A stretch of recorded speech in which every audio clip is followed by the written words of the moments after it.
I still remember the exact sound that made my stomach drop. Not the sound of a gun being fired, the sound of one being pointed. If you've ever been around firearms, you know the difference.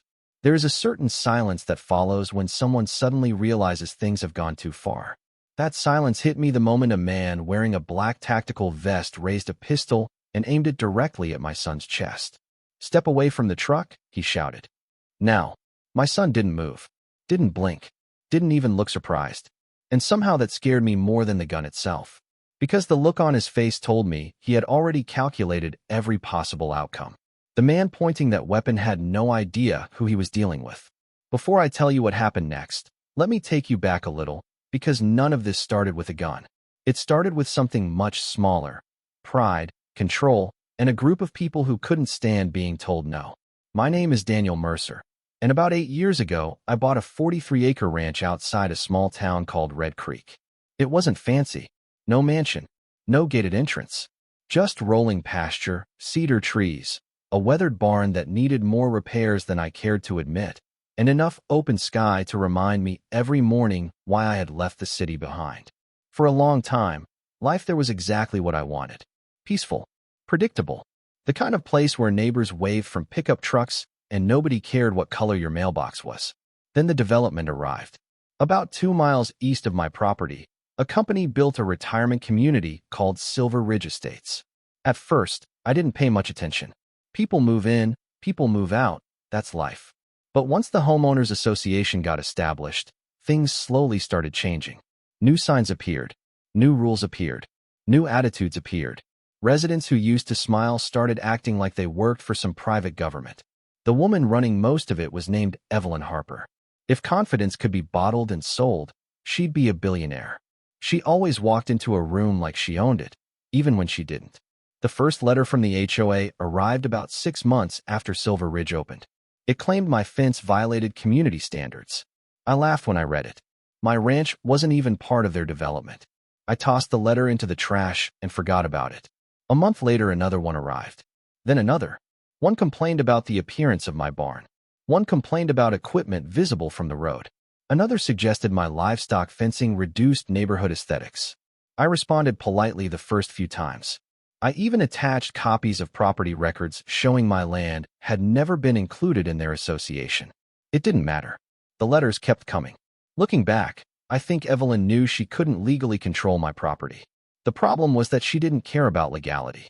She cared about influence. And influence becomes dangerous when nobody challenges it.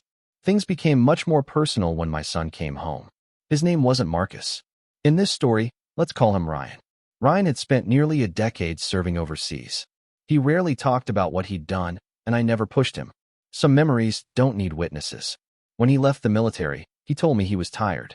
Not physically tired, soul tired.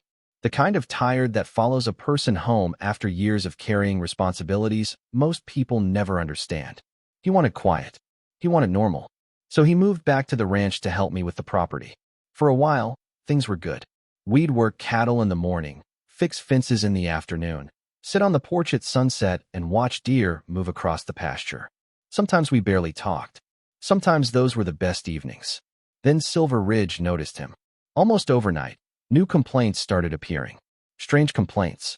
Complaints specifically mentioning a younger adult male residing on the property. Complaints about unfamiliar vehicles. Complaints about community concerns. It was obvious what they were really saying. Ryan didn't fit the image they wanted their residents to see. One afternoon, I attended an HOA meeting just to put an end to the nonsense. That's when I met their newest problem, a man named Travis Boone. Travis wore a black tactical vest with bold white lettering across the front. Community enforcement officer. He carried himself like a deputy sheriff. Walked like one. Talked like one. The only problem was he wasn't one. During that meeting, he spent most of the time staring at me and Ryan instead of listening. Afterward, he followed us into the parking lot. "We'll be keeping an eye on things," he said. Ryan smiled politely. "Sounds exciting." Travis didn't smile back. As we drove home, I glanced over at my son. Something tells me that guy's going to be trouble. Ryan stared out the passenger window for a moment before chuckling softly. "Dad, I've met professionals who were trouble. That guy's just pretending." I wish he had been right. Because over the next few weeks, Travis stopped pretending and started escalating. He He photographed our vehicles. He parked near our entrance for hours. He followed Ryan down county roads. He left notices on our gate that carried no legal authority whatsoever. Every time we pushed back, the pressure increased. Every time we ignored them, they became more aggressive. And deep down, I could feel something building, like thunder rolling across distant hills before a storm reaches your doorstep.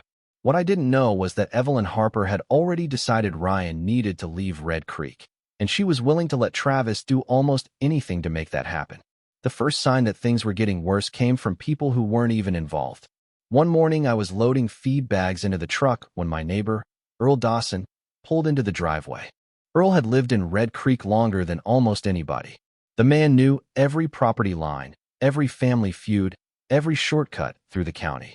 He stepped out of his truck holding a coffee cup and shook his head before he even reached me. "Daniel," he said, "you got HOA people driving around asking questions about your son." I set the feed bag down. "Questions like what?" Earl took a sip. "Where he goes, who visits, how often he's on the property. Weird stuff." My jaw tightened. "And what did you tell them?" Earl grinned. "Told them to mind their own damn business." That made me laugh, but the truth was it bothered me more than I wanted to admit. Because people don't spend that much effort gathering information unless they're planning something. Over the next month, Travis became impossible to ignore. Sometimes we'd catch him parked near the county road entrance, pretending to check paperwork while watching our property through sunglasses. Other times he'd slowly cruise past the ranch 3 or 4 times in a single afternoon. Once Ryan came back from town and found Travis taking pictures of his truck while it sat parked beside the barn. "Can I help you?" Ryan asked. Travis lowered his phone but didn't look embarrassed. "Routine documentation." Ryan nodded. "Interesting. Because from where I'm standing it looks more like stalking." Travis smirked. "You military boys always think everything's a threat." Ryan leaned against the truck door. "And guys pretending to be authority figures always think nobody notices." For a moment, neither man moved. Then Travis got back into his SUV and drove away. Ryan told me about it later that evening while we repaired a section of fence. He sounded amused more than angry. Me? I wasn't amused at all. Something about Travis felt unstable. Like a guy who desperately wanted power and had finally found people he thought he could intimidate. A week later, I decided to confront Evelyn directly. Her office sat near the entrance of Silver Ridge, inside a building that looked more like a country club than an administrative center. When I walked in carrying a stack of violation notices, she didn't seem surprised to see me. "Daniel," she said smoothly, "what can I do for you?" I dropped the paperwork onto her desk. "You can explain why your people keep harassing my family." She glanced at the notices without touching them. "Community concerns are part of maintaining property values. My property isn't in your community." Technically, that single word told me everything. Technically. In other words, she knew exactly what she was doing. "Tell Travis to stay off my land," I said. "Tell him to stop following my son. Tell him to stop pretending he has authority he doesn't possess." Evelyn folded her hands together. "People are uncomfortable." "With what?" I asked. "A veteran living with his father?" Her expression barely changed. "Perception matters, Daniel." I stared at her for several seconds. "You know what else matters?" She raised an eyebrow. "Reality." I walked out before I said something that would get me in trouble. Driving home, I couldn't shake the feeling that I had just spoken to someone who genuinely believed rules only applied when they benefited her.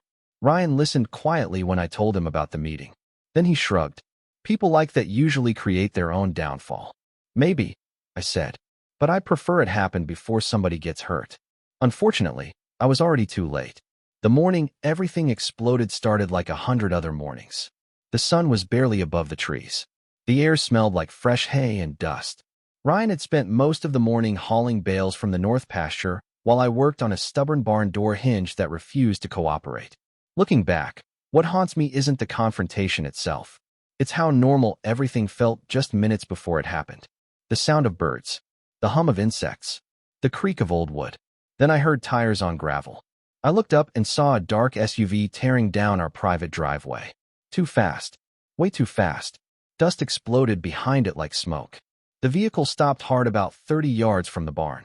The driver's door flew open. Travis jumped out. At first I thought he was just there to start another argument. Then I saw his hand. It was already reaching for a pistol. Every muscle in my body tightened.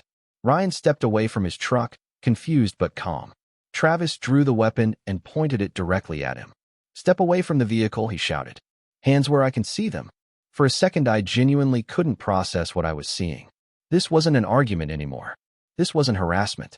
This was a man with no legal authority pointing a firearm at my son on private property. "Travis," I yelled, "put the gun down." He ignored me completely. His eyes stayed locked on Ryan. "You are being detained pending investigation." Ryan blinked once. Investigation of what? Community violations. Even now those words sound ridiculous. But in that moment nobody was laughing. My heart hammered so hard I could hear it. Travis's hands were shaking. Not much. Just enough. Enough for me to realize how dangerous the situation had become. A nervous man holding a gun is a disaster waiting for permission. Ryan noticed it too. I could tell by the way his eyes tracked every movement, every angle, every mistake. "Travis," he said calmly, "you need to think about what you're doing. Don't tell me what to do. You're standing on private property. I have authority." Ryan almost smiled. "No, you don't." Travis took another step forward. "People like you think you're above the rules." Ryan's expression changed slightly then. Not anger. Not fear. Recognition. The look of someone realizing the other person has completely lost touch with reality. "I've spent years around people carrying weapons," Ryan said quietly. "The difference is they actually knew what they were doing." Travis's face turned red. "Shut up. Your finger's on the trigger. Shut up. Your stance is wrong. Shut up." His voice cracked. And that's when Ryan moved. To this day, I couldn't describe exactly what happened. One second Travis was holding the gun. The next second Ryan wasn't standing where he had been. Everything happened in a blur. A sidestep, a twist, a sharp movement of the wrist. Then suddenly Travis was stumbling backward while Ryan held the pistol pointed safely toward the ground. Silence. Complete silence. Travis stared at his empty hand like his brain couldn't accept what had happened. Ryan checked the weapon automatically, his movements smooth and controlled. Professional. Instinctive. The kind of motions practiced thousands of times. "What are you?" Travis whispered. Ryan looked at him with the same calm expression he'd worn from the beginning. "You're asking the wrong question." Travis swallowed hard. Ryan's eyes never left him.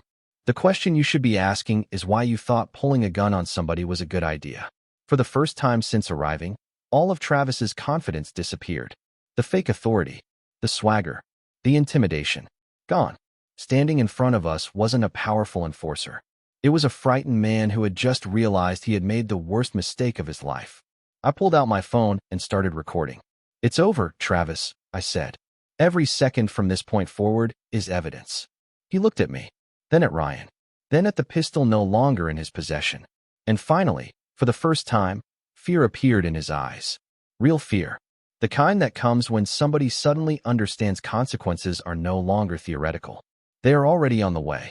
The sheriff's deputies arrived faster than I expected.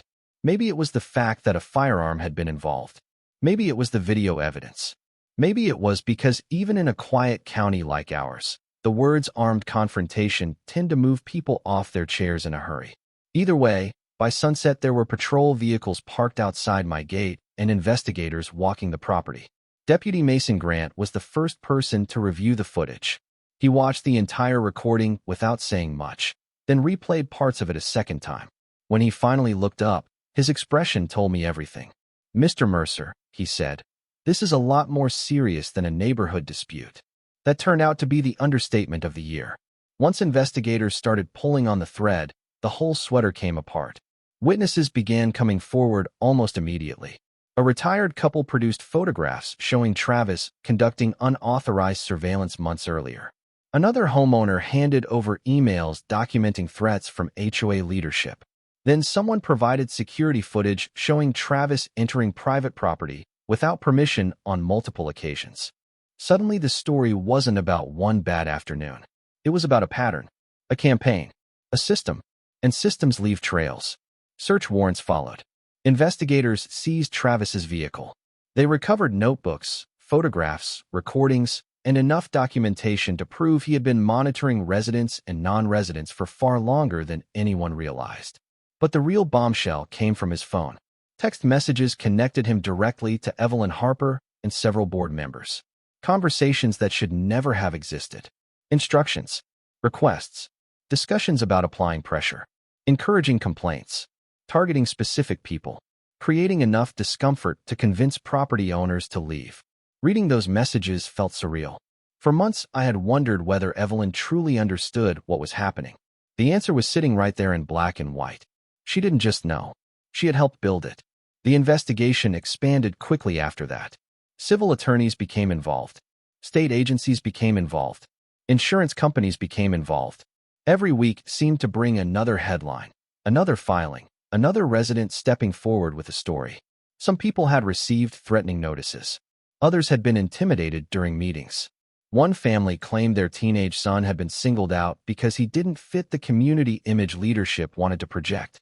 What started as a single confrontation on my driveway evolved into something much larger.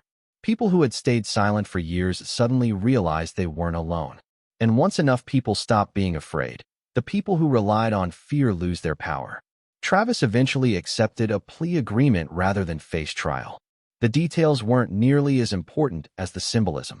The man who had spent months pretending to be an authority figure was finally standing before real authority. No tactical vest. No fake confidence. No audience to intimidate. Just consequences. Evelyn's situation unfolded more slowly. Her attorneys fought every step. Denials turned into explanations. Explanations turned into excuses. Excuses turned into silence. By the time the dust settled, several board members had resigned. Multiple investigations remained active, and Silver Ridge Estates found itself under external oversight, while auditors sorted through years of complaints and financial records. The lawsuits resulted in substantial settlements.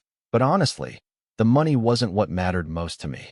What mattered was sitting on my porch one evening several months later and realizing nobody was watching anymore. No SUV parked near the road. No cameras pointed toward the ranch. No letters waiting in the mailbox. Just peace. The same peace I thought I'd purchased years earlier. Ryan sat beside me that night with a cup of coffee in his hand. The sun was dropping behind the hills, painting everything gold. For a while, neither of us spoke. Then I finally asked the question I'd been carrying for months. When he pointed that gun at you, were you scared? Ryan stared across the pasture before answering. Honestly, yeah. He smiled faintly. I wasn't worried about me. I looked at him. What were you worried about? He took a slow breath. I was worried about what would happen if he made me choose. I understood exactly what he meant, and that answer stayed with me long after the conversation ended. Because the truth is, most conflicts aren't really about fences, property values, or neighborhood rules. They're about power. They're about what happens when someone becomes so convinced they're right that they stop respecting limits. The people running that HOA thought nobody would challenge them. They thought pressure could replace authority. They thought fear could replace law. They were wrong. And in the end, the very tactics they used to control others became the reason everything collapsed around them. Even now, years later, people around Red Creek still argue about what happened. Some say Travis deserved every consequence he received. Others believe the situation spiraled further than anyone intended. Maybe that's why the story continues to spark debates whenever it comes up. So let me ask you this. If someone had spent months targeting your family, following your movements, harassing your property, and then showed up one morning pointing a gun at someone you love, where would you draw the line? At what point does defending yourself stop being patience and start becoming necessity? I'd genuinely like to hear your thoughts. Drop a comment below and tell me what you think. Was justice served? Or did everyone involved allow things to go too far before someone finally stopped it?